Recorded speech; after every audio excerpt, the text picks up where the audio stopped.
John chapter 1, starting in verse 1 says, "In the beginning was the Word, and the Word was with God, and the Word was God. He was with God in the beginning. Through him all things were made. Without him nothing was made that has been made. In him was life, and that life was the light of all mankind. The light shines in the darkness, and in the darkness has not overcome it." Verse 9, "The true light that gives light to everyone was coming into the world. It was in the world, and though the world was made through him, the world did not recognize him. He came to that which was his own, but his own did not receive him. Yet to all who did receive him, to those who believed in his name, he gave the right to become children of God. Children born not of natural descent, nor of human decision, or a husband's will, but born of God. The Word became flesh and made his dwelling among us. We have seen his glory, and the glory of the one and only Son, who came from the Father, full of grace and truth."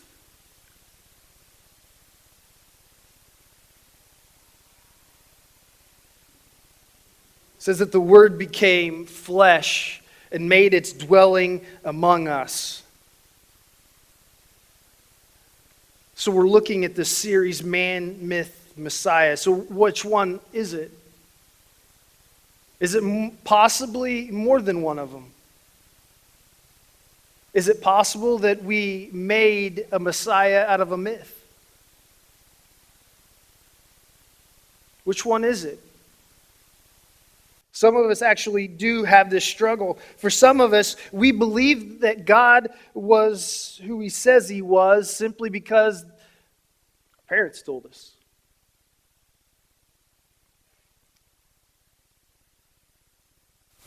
So why do a series like this? Why do a series like this?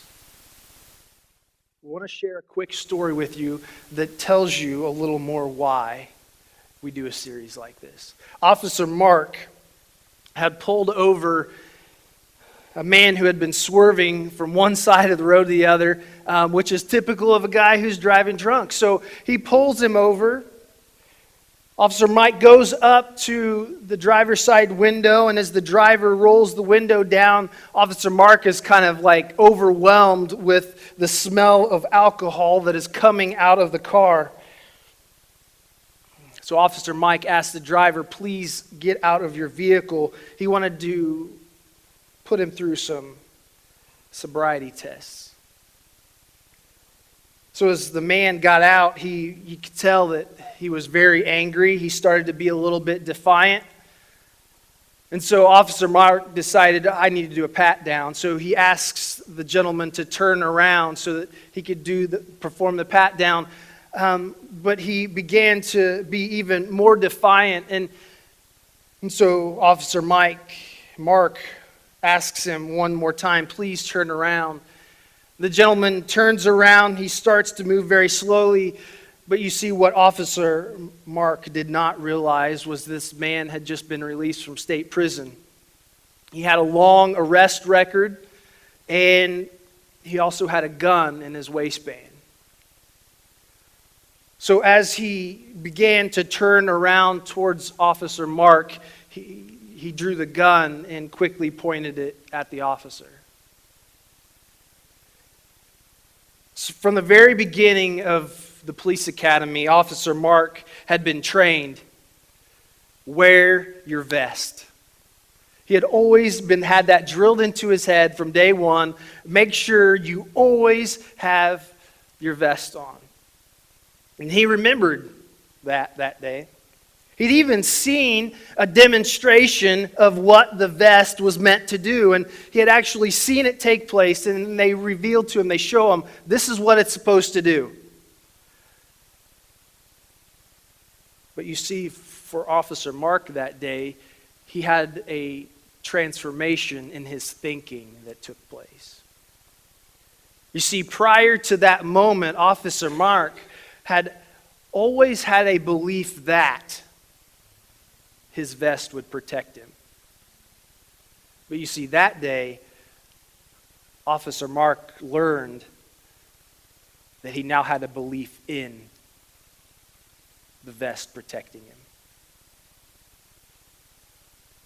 And he knew that if he got one shot off, that would give him the time he needed to draw his gun and fire back. But to do that, he would have to take the first bullet. And he did. And he lived and took care of the other guy. But I tell you that story is because there was a shift that happened that day.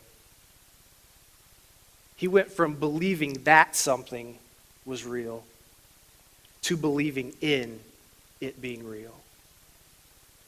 So the reason we do a series like this is because we need to go from simply believing that Jesus was truly the Messiah to believing in Jesus as the Messiah. Being confident in what we believe. C.S. Lewis said Christianity is a statement which, if false, is of no importance, and if true, is of infinite importance. The one thing it cannot be is moderately important. You see, I think we're all guilty at times of taking our faith as moderately important. It's always that thing we get to if we have time. I don't have time to research the history of whether or not God was truly man and died on the cross. I have a pastor to do that for me. Well, I hope you know by now, if you know me enough, some of you have been around me long enough to know that I've always tried to say to you, don't take what I say to be 100% truth. Test me. I'm human. I make mistakes. There are times when I'm listening to the messages after I've given them, I'm listening to the recording, and I'm like, did I seriously say that? Because that was wrong. But you would never know that unless you knew the story or you're checking up on me. We need to do the research ourselves so that it becomes real to us.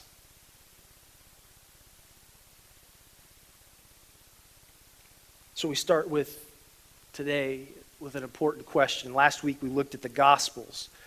Before we can really understand and truly say, you know what? Yes, Jesus was truly God. He was truly man. He truly did live. We had to first look at the Gospels and say, are the Gospels, who are the stories that were written about Jesus, if those aren't true, then is Jesus real? Did the crucifixion actually happen? So if you weren't here last week, I encourage you to go online. It's on our website. Listen to the message. It's on iTunes podcast and all that good stuff.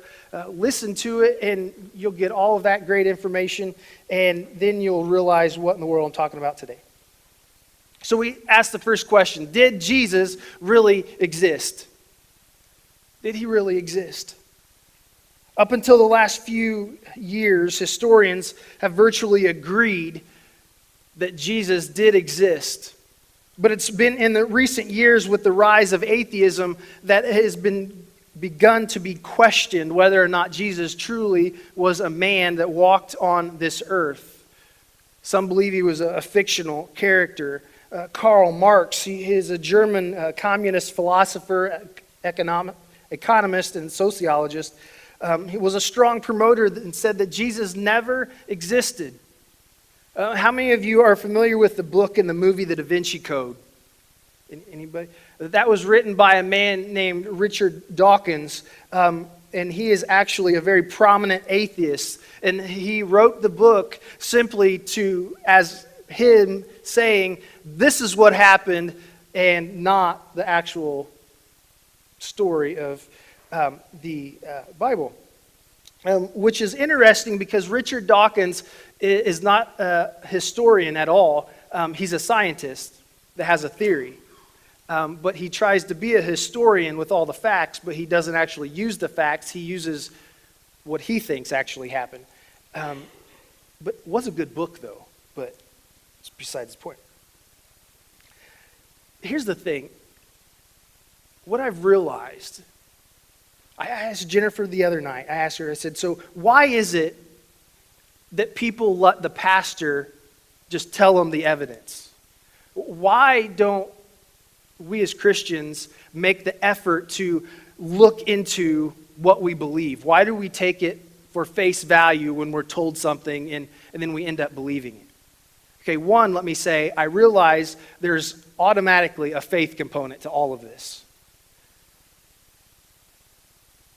But there's also that part of us that should be curious. Is this true? Was this Jesus guy real? And I've realized that it's easier to simply say that Jesus didn't exist than it is for us to actually look at the evidence and realize that the things that Jesus said and the things that he did are actually, or they should actually have an impact and have significance for our lives. It's easier for us to not do the research and just take it as face value. But when we do that, we can't articulate to other people why we believe what we believe. Because I promise you, if you all go out and leave from here and you go wherever you're going in the community and you go up to someone who doesn't believe in God and and they ask you, why do you believe in God? And you tell them, I have faith. They're not going to have the slightest clue what in the world faith is. But if we show them the evidence upon which we put our faith, it begins to change the dynamic of the conversation. Historians have come up with 3 of them that I'll give you now. 3 things that say that there's a higher probability of an event actually happening if these 3 things. The first one, the claims are made by multiple independent sources. We talked a little bit about that one last week. Number 2, the claims originated shortly after the actual events took place. And number 3, they're regarded as trustworthy if the details are embarrassing to the authors. If you read the Gospels, you realize that the authors are saying how ridiculous they are at times. Jesus just tells them, this whole crowd, this parable, and Jesus says, if you have ears to hear, let them hear. And the disciples turn around and ask him, what'd that mean? Pretty much saying, I have no clue what you just said, and only the people who are supposed to understand it will understand it. But I'm your disciple, and I didn't understand it, so will you please tell me? The disciples denying Jesus and running when he was in the most moment of the most need of his disciples, they abandoned him. They left him.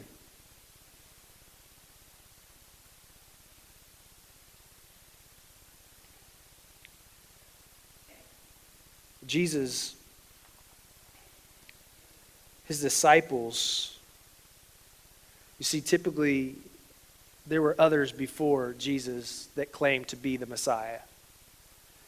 There are many others that would rally their troops. And it wasn't about having disciples that they taught. It was about having the soldiers to fight the battles, to fight the enemy. They became known as zealots, and they were leading a revolution against Rome because they believed that the Messiah that would come, that when it says that he would, be in control, that he would have authority over the governing people, they thought that the Messiah was going to come in, he was going to lead this revolt, and they were going to take out the Romans, and this person was going to be king, and he was going to be in control over everything. And so when Jesus comes, they're not looking for him at all to be the Messiah, because everything that they think is going to happen, Jesus totally contradicts with reality. And so they just simply believe that if this guy claims to be the Messiah, let's kill him.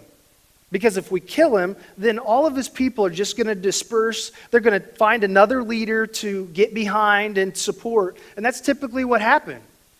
All the people who claimed to be the Messiah before Jesus, all of the people that gathered around him, once the leader was dead, they all just dispersed.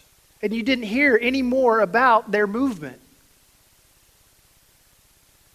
The only movement that has lasted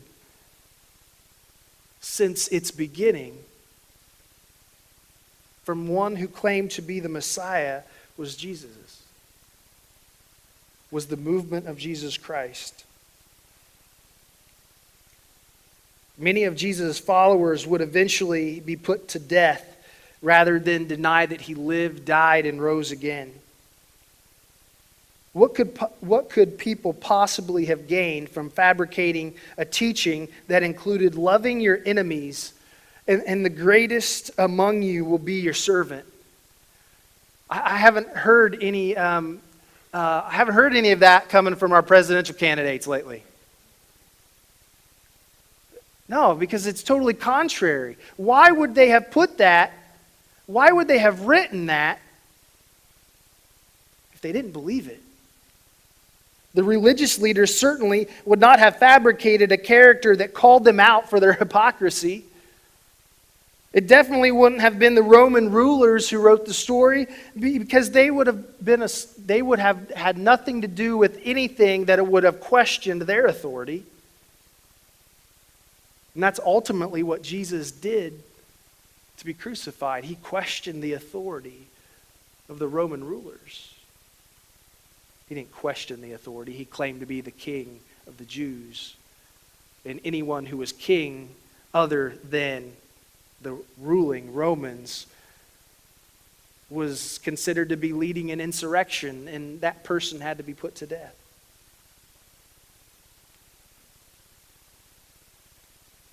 So in looking at Jesus' life, we also look at the crucifixion.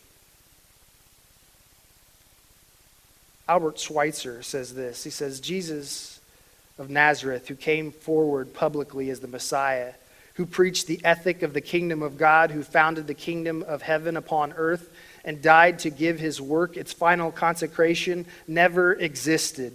He is a figure designed by rationalism, endowed with life by liberalism, and clothed by modern theology in a historical garb. This image has not been destroyed from outside. It has fallen to pieces. He didn't exist, they said. The Quran, if you're familiar with the Quran, it's the book that the Muslim believes in, states that Jesus was not crucified. But here's the fact that throws this out for me. The Quran, Muhammad claimed to have received the revelation from the angel Gabriel of the Quran, and so he writes the Quran. Well, he didn't receive the revelation to write this until 610 AD. 610. This is over 575 years after Jesus had been on this earth. The Gospels were written ranging from 30 to 70 years after Jesus' death. Using common sense, which one do you think is more likely to be historically accurate? One written over 575 years later, or one written 30 to 70 years later? By saying that, what I want you to realize is you don't have to stop using your brain to be a believer in Jesus Christ.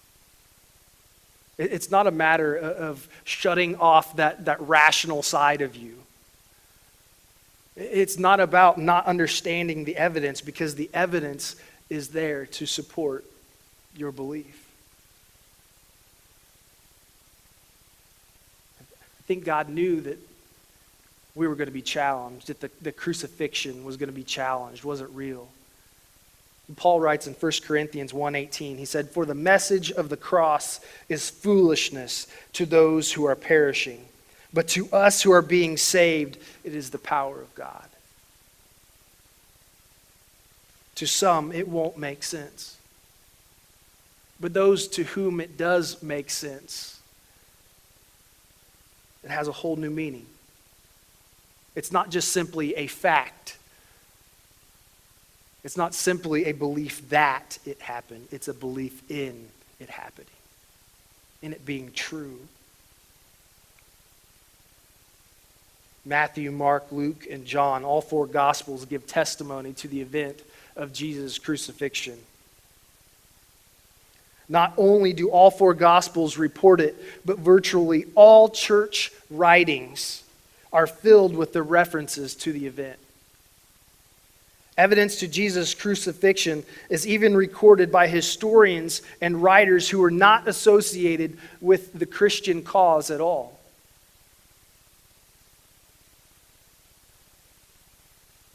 Another fact that we take more seriously, a piece of evidence that we take more seriously, is when an opponent or an enemy of the referenced event is given, if the event is given by an opponent or someone outside of the cause,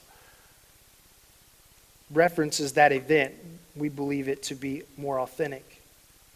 Josephus, who was a Jewish historian, writes about Jesus in the crucifixion.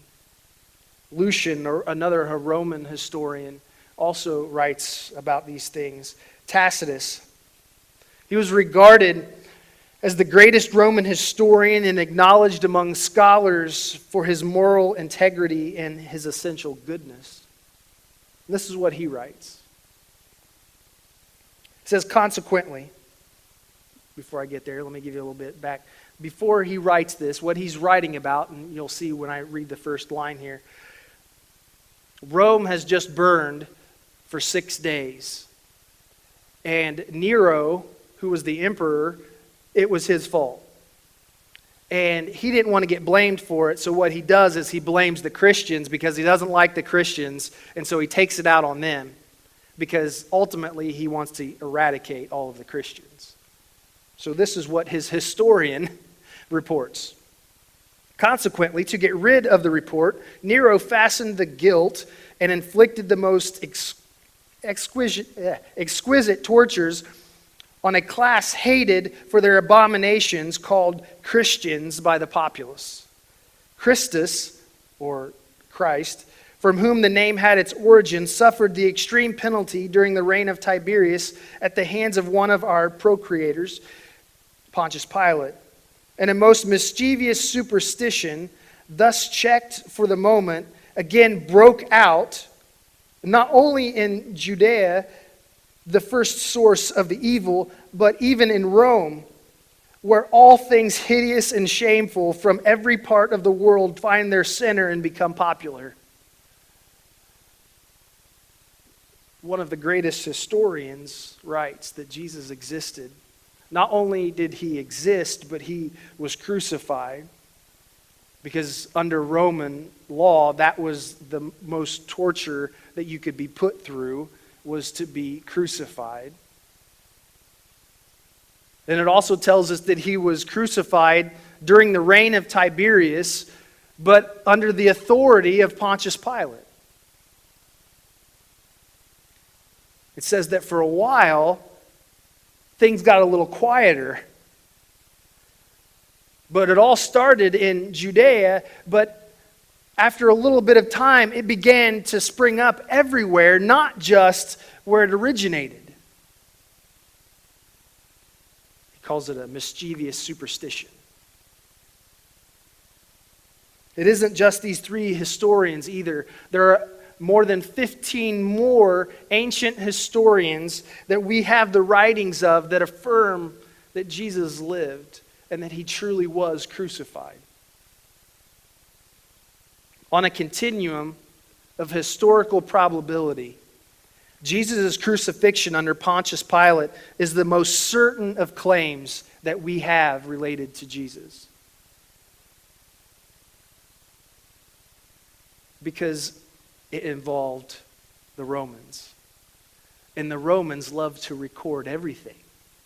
And so they wrote the history. They actually had the emperor assigned a person like Tacitus to be the historian, that they would write down and document everything that took place.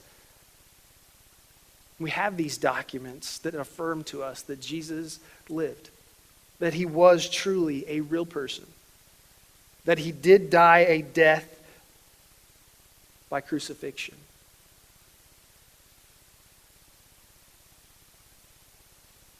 Gary Habermas, he is a theologian at Liberty University, and he came up with what he calls minimal facts. The criteria to be a minimal fact is twofold.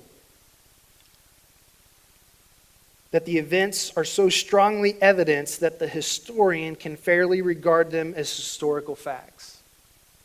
And the second one, the majority of contemporary scholars regard them as historical facts. So what he said was, we're not just simply going to say, you know what, the things in the Bible that we can prove and we can show you all of these things are historically backed up in facts. We're not going to just count those. We're only going to look at the ones that secular historians agree with and say, these events happened. They took place. So just a few of them that we've gone over. We'll look at more next week. But just a few of them that we've talked about. One we didn't talk about. Here's 4 of them. Jesus was a real person. Christian believers, secular historians agree on these things. Jesus was a real person. John the Baptist baptized Jesus. Jesus was crucified. Jesus' crucifixion took place under the leadership of Pontius Pilate. So now we look at the Gospels and we say, okay, the Gospels, we can affirm that their writings are pretty close to being right there when the events happened. And now we see that historically Jesus was a real person. He did die the death that the Gospel writers record. And so these events are taken as historically accurate events, historically accurate people.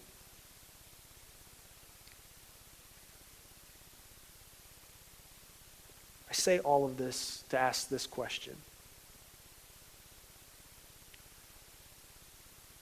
How many of you hear about a debate like this happening and the beliefs being attacked of Allah or Muhammad and the Quran? Anybody right now, any of that in the news lately?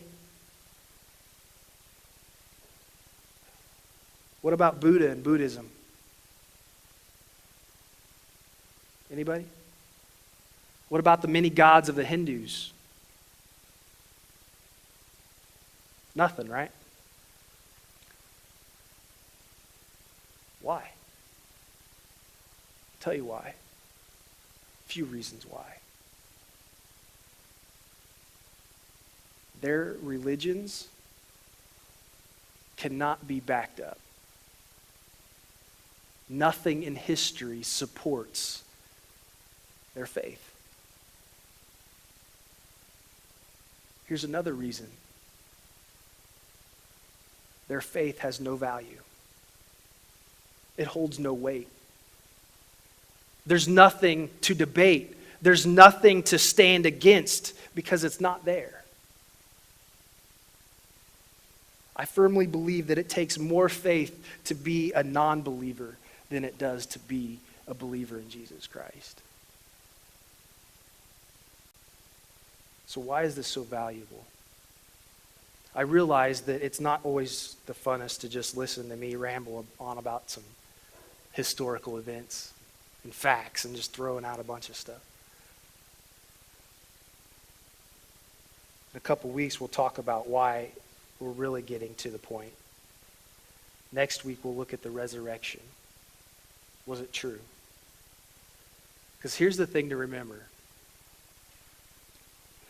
Everything that our faith is based off of revolves around one event: the resurrection. If the resurrection did not happen, your faith has no purpose. What you believe has no purpose, no value. It is, at that point, becomes something to make you feel better about yourself, which some skeptics claim is why we have Christianity. So we'll look at, did it really happen? Is there evidence to prove that a resurrection happened? Do historians believe that it happened? So did Jesus really exist? Richard Dawkins said no. He's a very strong atheist, but guess what he later did? He took it back. He said, you know what? He did exist. So, did the resurrection really happen? Come back next week, and I'll tell you all about it.